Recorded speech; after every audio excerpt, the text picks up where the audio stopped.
حدیث شریف میں ہے، رسولullah صلی اللہ علیہ وآلہ وسلم نے فرمایا کہ بچہ جب تک بالغ نہیں ہوتا اس کے نیک عمل اس کے والد یا والدین کے حساب میں لکھے جاتے ہیں، اور جو کوئی برا عمل کرے تو نہ اس کے حساب میں لکھا جاتا ہے نہ والدین کے۔ پھر جب وہ بالغ ہو جاتا ہے تو حساب اس کے لیے جاری ہو جاتا ہے، اور دو فرشتے جو اس کے ساتھ رہنے والے ہیں ان کو حکم دے دیا جاتا ہے کہ اس کی حفاظت کریں۔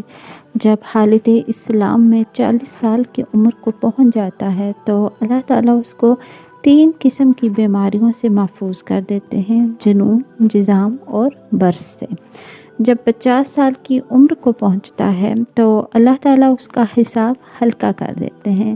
جب 60 سال کی عمر کو پہنچتا ہے تو اللہ تعالیٰ اس کو اپنی طرف رجوع کی توفیق دیتے ہیں۔ جب 70 سال کو پہنچتا ہے